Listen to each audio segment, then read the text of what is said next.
Hello guys, welcome back to STEM Trainers. In the previous video, we have seen the horizontal motion, that is application of SUVAT equations. So now today we are going to see the vertical motion. So when the object or particle is moving in the vertical, and that is basically the motion under gravity. And the SUVAT equations are the same, everything is same. And important thing is acceleration should be constant. So whenever you are applying SUVAT equations between 2 points, the acceleration should be uniform. Okay, so let's try questions in vertical motion. So this is our first question.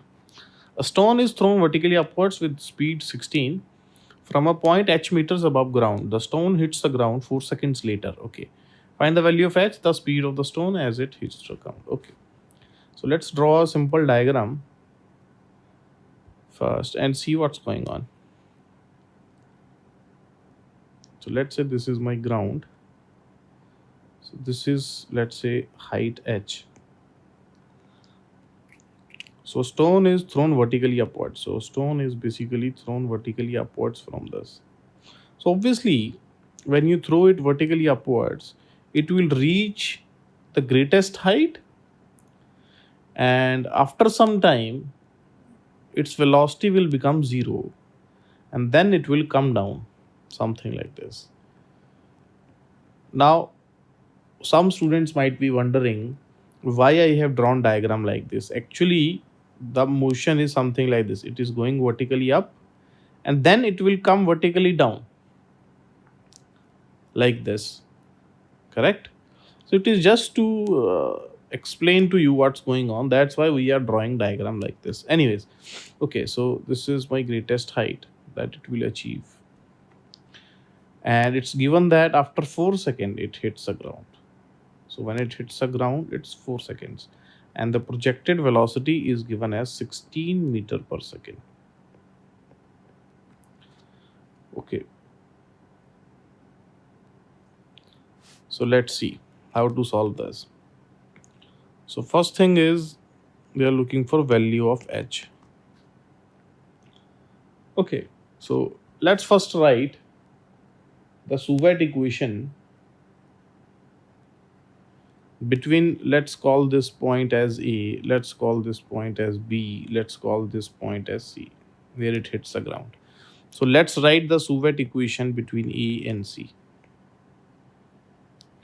So between A and C, and again, sign convention is important. So I am taking upward direction as positive direction, and I am taking negative direction as downward direction. So that is important always. So you have to define it. Otherwise, you might get confused where you have to take positive sign, where you have to take negative sign.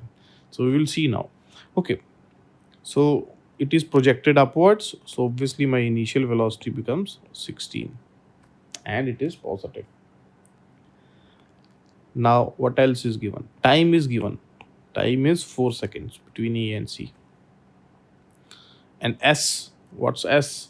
Now, this is important. Displacement between A and C. Now, as our final particle is below the point of projection, so my displacement is in the negative direction, that is downward direction. So I will take my displacement as minus h. Now be careful in this. So this you have to take with sign also, especially in vertical motion questions. Okay, so my displacement is minus h. And what else do we know? Acceleration. Now there is no external force apart from the acceleration due to gravity. So what is that? Let's take that to be minus 9.8 meter per second square. Now you will say why minus? See, because acceleration due to gravity always acts in the downward direction, right? So downward direction we have taken as negative. So that's why it is minus 9.8.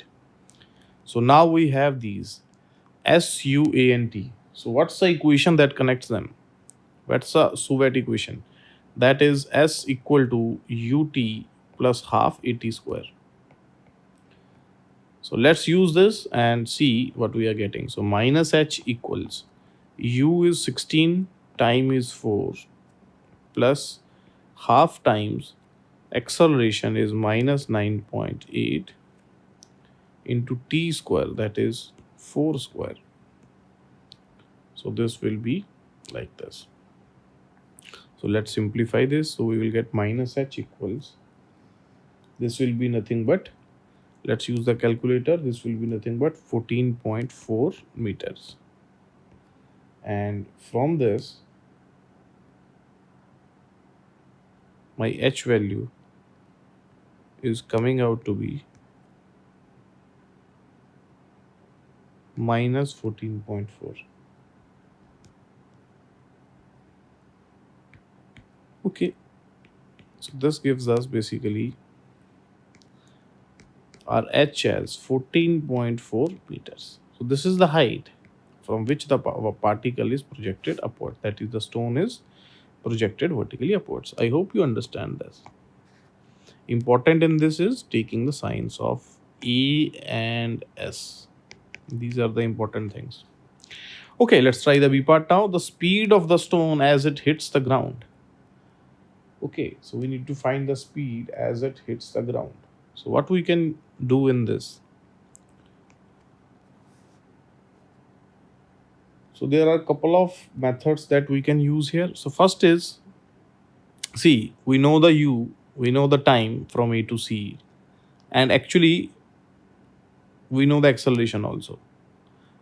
And we need to find the final velocity V. So what's the equation that connects V, A, U, T?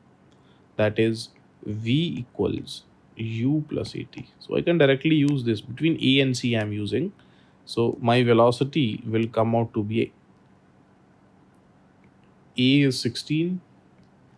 My acceleration is minus 9.8 and my time is 4 seconds. So velocity is coming out to be, this will be minus 23.2 meter per second. Now, you will wonder why we are getting a negative sign. That's obvious, because when particle is hitting point C, the direction of the particle is like this, that is downwards. And we have taken downward direction to be negative. So obviously it should come out to be negative. Otherwise it's wrong. If it's not coming out to be negative, then it means you are doing something wrong. So this negative signifies that only. Okay, so that's our answer for B part. Velocity when it hits C is 23.2 meter per second. So let's try one more question on the vertical motion. So the question is, a ball is projected vertically upwards from point A. The greatest height reached by the ball is 40 meters above the A.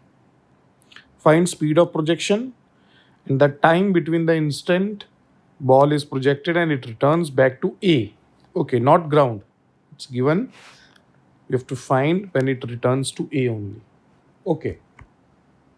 So let's quickly make a simple diagram to understand what's going on. So basically there is a point A that is above ground. It's given. Let's take this point as A. Ball is projected vertically upwards. Okay. It's like this only. Okay. We know at some point it will reach the greatest height. And now this is the important thing. When we reach the greatest height, our velocity will be 0. That is what we mean by reaching the greatest height. Because at that point, there should be no velocity. It is not going up now. Okay.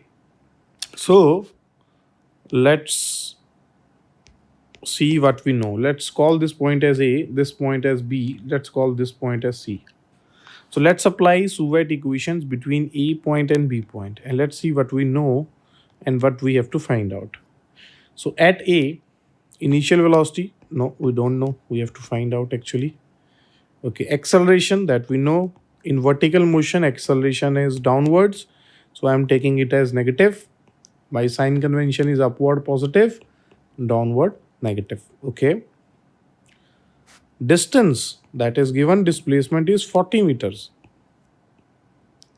This height, greatest height is given as 40 meters. So I know S. So V, my final velocity is 0. We know at the greatest height, my velocity is 0. So these four things, what connects them?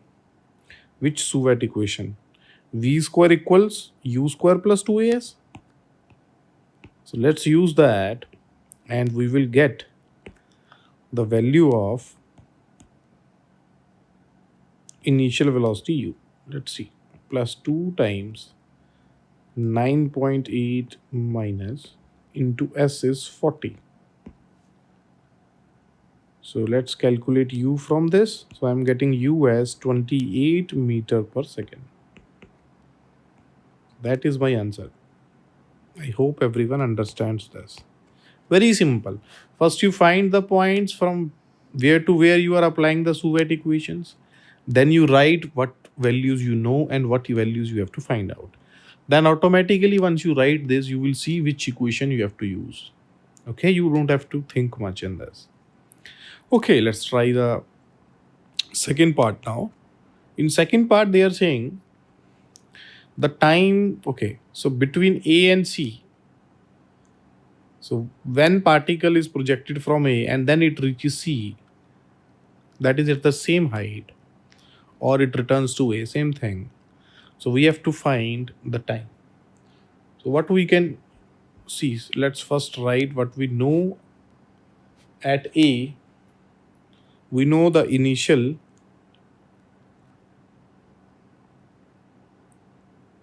velocity. Initial velocity is 28 that we just found out.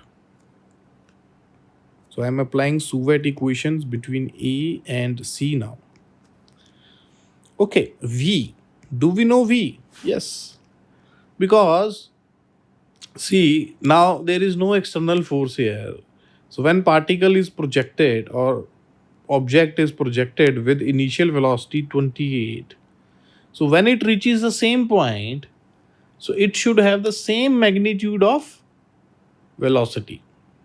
So but its direction will be reversed. Now it will be going in the downward direction instead of going in the upward direction. So I can say my V here is minus 28. I hope everyone understands this. This is important. Because when the object reaches the same point again after traveling upwards, its direction of velocity will be downwards now. So my final V will be minus 28. And acceleration in the whole process is always negative because it's always acts in the downward direction. So I need the time. So these four things, what connects them? VAUT. It's very obvious, right? The equation that connects them is V equals U plus AT. So let's use this. V is minus 28. U is 28. Acceleration is minus 9.8. Be careful. Time we have to find out. So what's my time value from this? This will be 56 and divided by 9.8. So this will come out to be 5.71 seconds. So that will be my time.